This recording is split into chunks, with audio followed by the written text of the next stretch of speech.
All right, Coach, we'll feel free to give us an opening comment, and then we'll go into Q&A. I'd like to thank Chick-fil-A Peach Bowl for giving us an outstanding week, giving us our time to prepare, giving us great facilities, great food, made us feel at home, great hospitality, but they also understood this is a playoff game, and they gave us all the time that we needed to prepare. I'd like to thank our football team for working so hard. Also, Coach Ensminger. You know, there was a tragedy that happened in Coach Ensminger's family today. I was the one that had to tell Coach, and here's what I told him. I told him what happened, and here's what he said. Coach, we're going to get through this.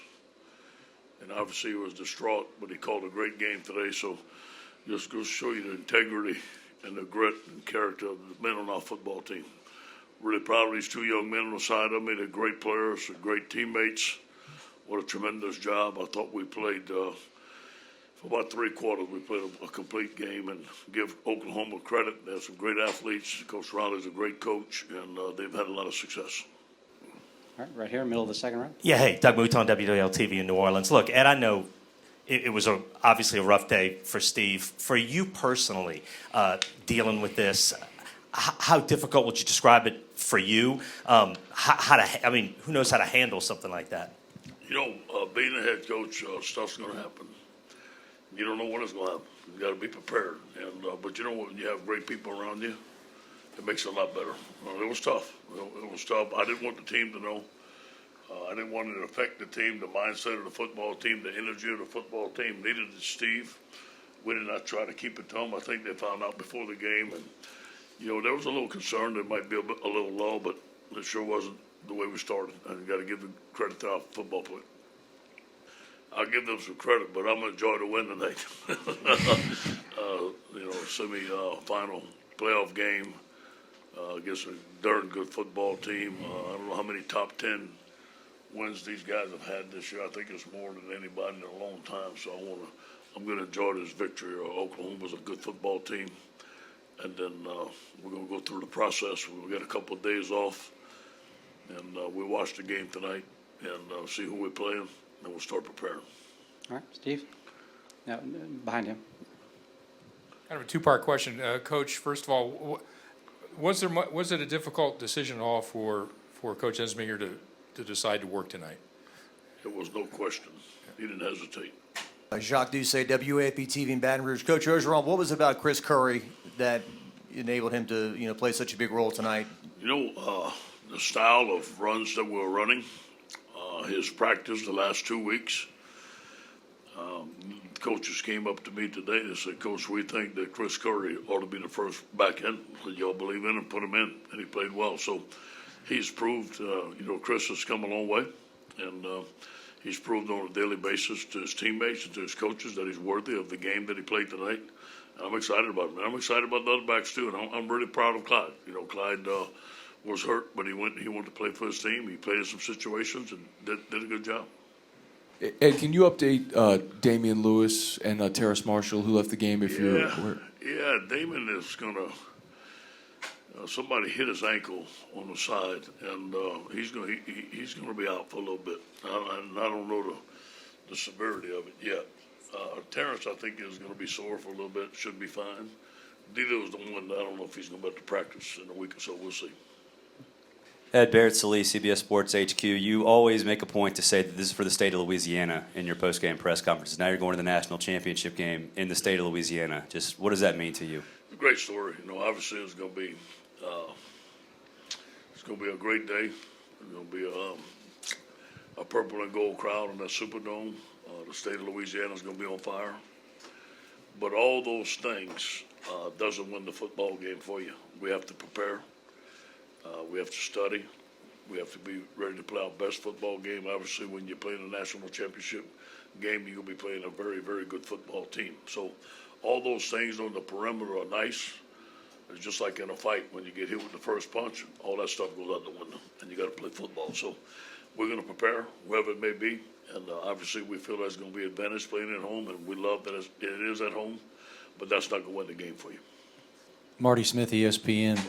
Congratulations, gentlemen. Coach, when and how did you learn about the plane accident, and how do you process that information to be able to disseminate that to Coach Ensminger? You know, it's funny, Derek Panamsky and I was writing, we have a coaches meeting at 12:30, and we had finished walkthrough at 11:30, so I was kind of writing down the things and the game plan stuff that we're going to discuss. And I looked at Derek, and I said, Derek, you know what? You know, thank God we've gone through the whole week without any incidents. Usually you go to a bowl, something happens. You know, none of our guys were tested or suspended for anything. Nobody missed curfew. It was almost a perfect week. Then he got the text, and I had to go find Steve, and then I told him. About 12:30. Ed Daniels, WGNO New Orleans. Coach, that's now 55 touchdown passes for Joe for the season. You're a student of the game. Do you think that anybody in college football has ever had a better year than Joe is having right now? No. Not I can remember. No, they had some guys running the football and stuff like that.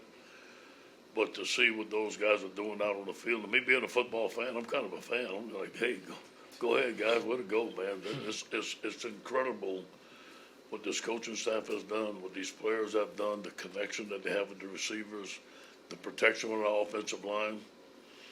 I've been a part of some good football teams, but I've never been a part of an offense like this. Yeah, Steve Hummer with the Atlanta Journal-Constitution, and it's another Joe question. You've seen an awful lot from him this year. Where I don't know where you put 7 touchdowns and a half. How do you process something like that?